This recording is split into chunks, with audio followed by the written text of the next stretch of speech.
Howdy, we are Portugal the Man, and we are here in Austin, Texas at the Huckberry Gear Lab. About to show y'all what we do, why we do it, and what we do it with.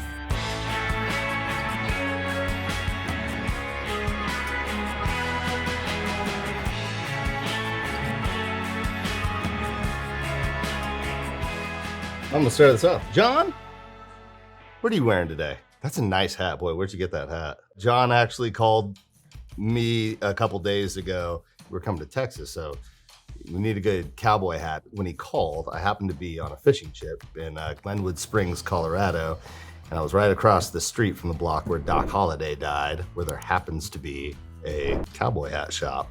It was pretty, what providence, pretty good timing. Went in, talked to the owner, found that amazing looking thing.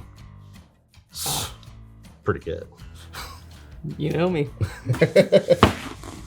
I travel pretty heavy, but it's not always what you think. I'm a fly fisherman. We both are. We grew up in Alaska. We love water. We need water. We help protect water and those who protect it. But we also like to have fun on it. So everywhere that I go, I try to get out of town a little bit or in town and find some fish. So I've got this pretty amazing bag I picked up from Sims a year or so ago. It's got all my rods, got wet storage, and then room for my clothes.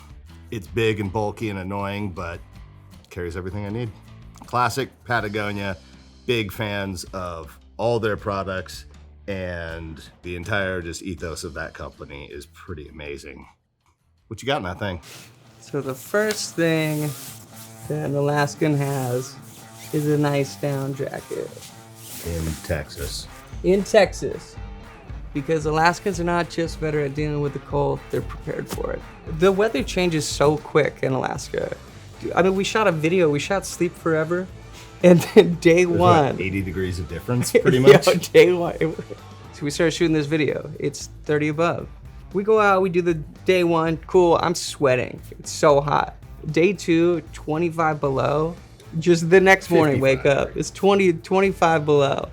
And we finished the video in that cold, and you could still see like all of that ice in my mustache and on my hair. Didn't you get compliments for the makeup? Like, who did that makeup? You're like, oh, that's just it's cold, Mother dude. Nature. Yeah, so Texas or not, I'm ready. I saw that snowstorm come through. Prepared. I brought one pair of pants on this entire tour, but about 1,000 flies. Yeah, priorities. I guess I'll just start with what's on top. Rods. I usually carry 2 or 3 with me. Few reels, few rods that I take everywhere I go, because you never know where you're gonna find fish. Sometimes we're playing a show in Missoula, Montana, and it's pretty easy to get out. Sometimes we're in the studio in LA and I have to go to the LA River and listen to Guns N' Roses and find fish amidst graffiti and concrete. It's just something fun that reminds me of home, and I have the unique opportunity to travel all over the world. So this stuff always comes with me. Normally I bring a 7-weight, a 4-weight, and a 5-weight. But if I had to pick one, I'd probably go 5. That'll just kind of deal with everything. I really like the idea of the simplicity, just string on a stick, man. Go find a fish. Some kind of hook fin about it. So we'll have to tell the origin story of the Lords of Portland.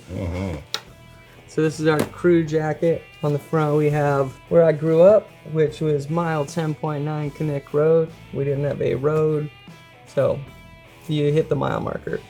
We're not from Portland. Moving out of Alaska, we started this band. We were just looking for a place, like where are we gonna go? Portland was affordable. I could live in a closet for $150 a month in Portland. So we came down there, and the whole thing was like, let's start touring, let's start making art. And I learned about screen printing in Portland. I learned how to screen print at PNCA just through friends. I couldn't afford to go to school there, but they took me in and like taught me how to do this stuff. So we've been a Portland band for a long time. Like Good Will Hunting of art school. He was the janitor. I lived in the closet. So yeah, we were on tour. It was like Big Day Out. Yeah, it was Big Day Mac Out. Miller, Yeah. Diplo, like all these bands are out there. Yeah. So like we're an Alaska band. Like we've just always been. We go out one night and we're at Frankie's Pizza and we threw down our card at the bar. We were just like, we're gonna pay for everything tonight at Frankie's Pizza. All the bands are there. And the Australians in the bar just started, they said, who paid for all these drinks? And somebody pointed at us, and they go, where are you from? And somebody said, Portland.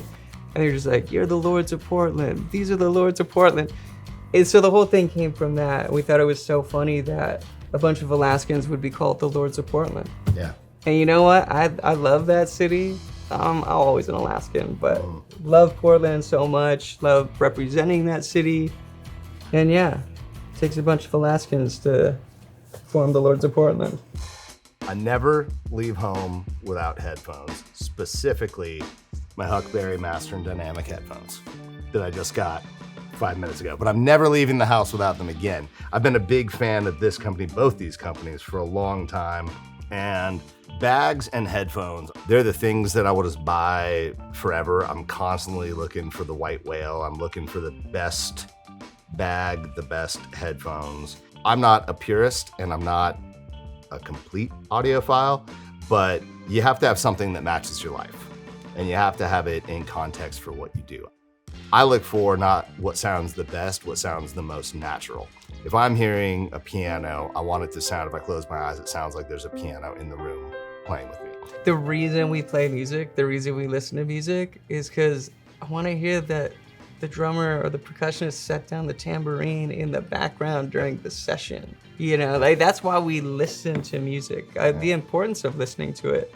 Wish you were here, hearing him sit down on the stool, you hear the squeaks from the wood in the stool, and you're just like, that's Marvin why is Gaye, the jewelry, like Yeah, you hear totally, the yeah. jewelry in the record.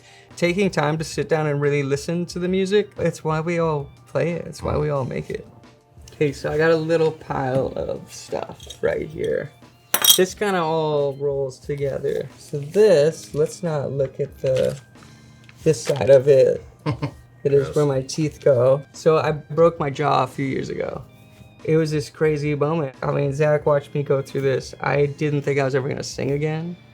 And we started working on rehab and doing all these things, preparing for this like pretty invasive, like brutal surgery. It's like a year of barely being able to speak. But we got to a point where I could speak again.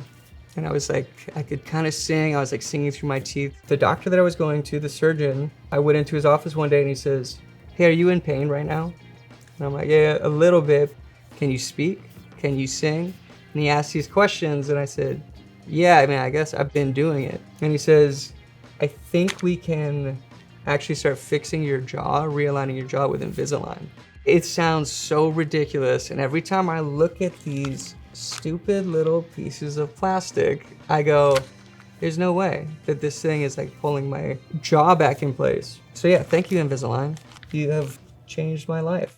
Okay, so Uncle Johnny's jerk dust. This is a spice that I carry with me. I got some help from Mayland, Chef Mayland. It's like habaneros and reapers and Scotch bonnet. It's just one of those things, like you travel so much. Like sometimes you eat on a plane, sometimes you're eating at a gas station. You're just kind of always on the run, and having like a really nice spice mixture, it's good to have along with you. So it's tailor-made. Sometimes we'll eat at a Michelin-rated restaurant and sleep in a 5-star hotel. The next night we'll eat a bag of chips for dinner and sleep on a park bench. You never know. And so everywhere he goes, the jerk dust goes with. Jerk dust, always with me. So this is just the bags that everything travels in. I'm ADHD. Everything needs to be around my neck or I will lose it. This wallet has been a lifesaver for me. Maybe not a lifesaver, but it's a time saver for sure. For everyone else. For the tour manager. Hey, I think I left my wallet in the room. Nope, it's around my neck. It's always around my neck. Thank you, Ichiro, for making these very amazing bags for me to carry around my neck. And then this is the most important thing that comes with me. Zoe and my daughter, Frances, she has a rare genetic disease called DHTDS. And we've been trying to search for treatment. Everything that's around this disease has to be tailor-made. When we found out she had DHTDS, she was one of 6 kids. and she's still in a very small group, but there's a greater group of a similar mutation under DHDDS where there's 70 people. So we've been connecting with people, and that's what this is right here. Zoe has created Cure DHDDS with our friend Mel, who has 2 kids with DHDDS. Yeah, you can find out more here. Yeah, she just means everything. This is probably my favorite thing. Our buddy Ryder, he can just do things. Makers. We're fans of it. He works with leather and he does amazing things. I had him make these fly wallets for me, John, my dad, and my little brother. And so I got some classic steelhead flies on it, my initials. Then for Pantera fans, there's a song called Drag the Waters, which I had him put on the inside there. I got lots of flies and fly boxes. I got way too many. I constantly carry things because you never know what kind of situations you're gonna get into. But in general, I'm not as organized as I'd like to be. But every morning, if I'm gonna go out the morning of or night before, I kind of, for whatever river I'm going to be fishing, kind of throw whatever I'm gonna be using to just keep that pocketed. If I had to take one fly around the world, I love dry fly fishing the best. And so if you just pick any kind of elk hair caddis, something like that, that will get you a fish in pretty much any part of the world. They float well, they're fun. But yeah, there's a lot of constants, but it's kind of river specific. I got a lot of stuff, man. And this is a mere pittance of my vast estate when it comes to flies. I spend way too much, and I'm just getting into tying them. Been tying them for a couple years, but yeah, I still also like to support local fly shops wherever we go. I got my grandpa's old fishing hat that he used to wear, and it was given to me by my grandma. There's a little pocket here, which great for festivals, but my grandpa always used to carry $1 in it in case he needed to buy something or make a phone call. And it's funny because that probably won't get you very much today, but he always kept $1 in there. That is his dollar. So yeah, I should wash it. Sorry, Grandpa. But yeah, he'd like the fact that I'm catching fish with it still. My dad, I guess, was the first guy to teach me how to fly fish, but not far behind that would have been my grandpa. Growing up in Alaska, it's definitely something that we've been into all the time, and I got out of it for a long time, you know, joining a band, deciding to become instantly extremely poor and travel around the country, sleeping in vans and on couches. I did not get out to do much fishing or snowboarding or all the things we kind of grew up doing. And so a few years ago, we just kind of realized that like, oh, we can do other things. And we forgot that I was like, I can't afford to snowboard anymore. And one day we kind of realized like, oh dude, we could actually buy a lift ticket now. Although now you can't. They're so expensive, it's nuts. I'd like to look at that. What, this? What is that?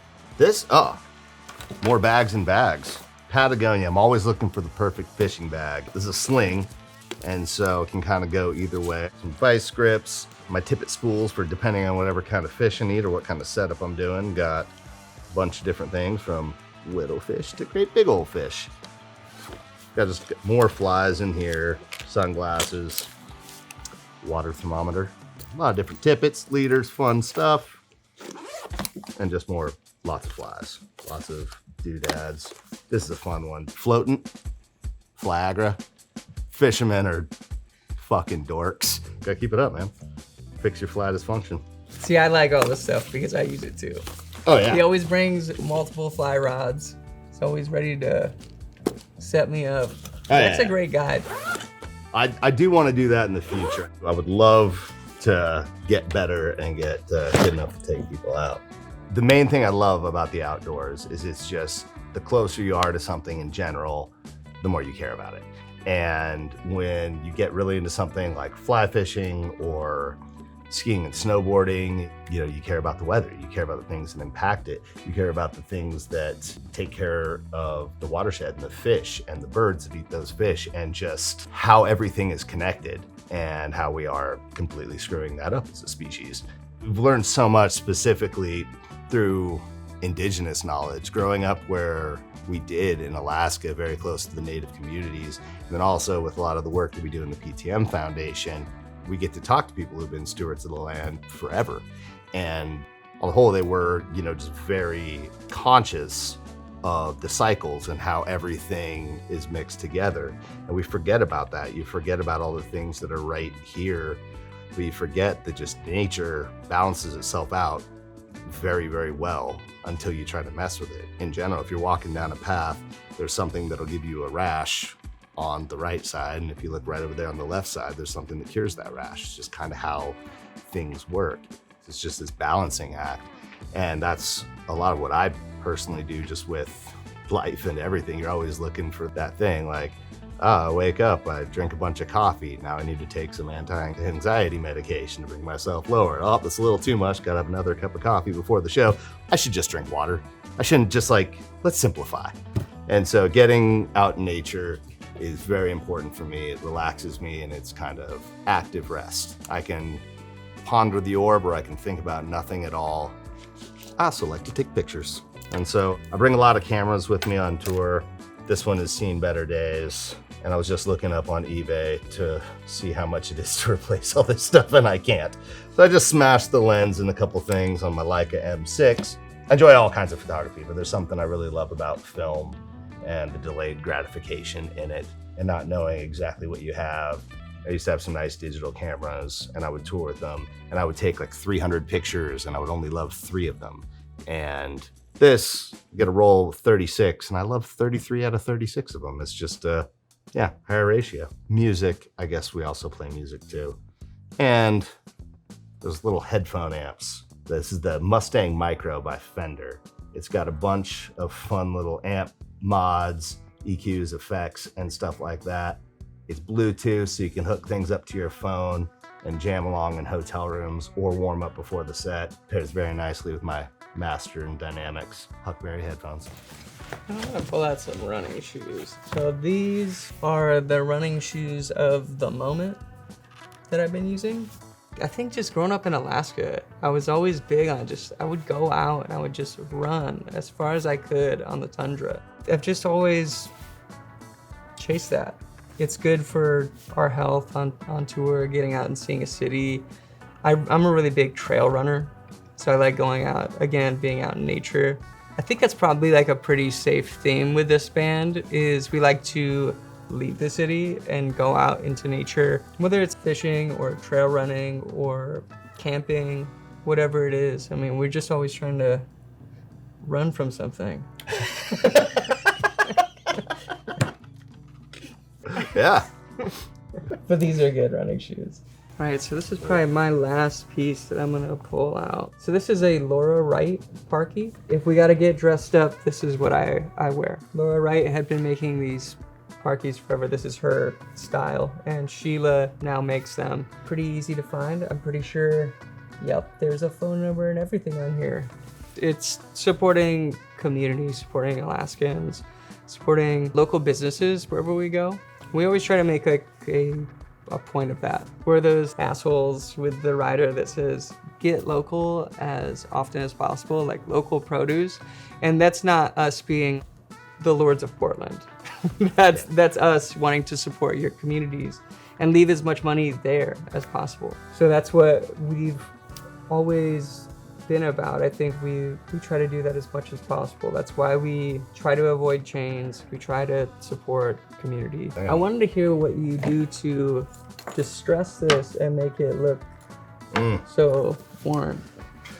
Yeah, quite honestly, it gets, when you're walking and I have it hooked on my back, it gets snagged on a lot of trees and pulled off, and then I get kind of like yanked back.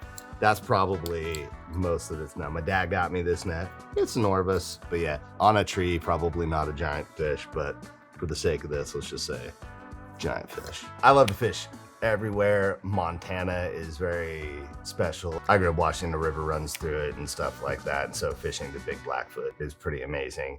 But quite honestly, we're from Alaska. There's no place like home when it comes to fishing or much else. But if I see water and I don't have this stuff, I'm not okay. So I gotta just in case, safety net. Thanks for hanging out with us and checking out all of our stuff. We are Portugal the Man as a band, as people. I am Zach, this is John. Check out ptmfoundation.org and francischangedmylife.com. We'll see you out there.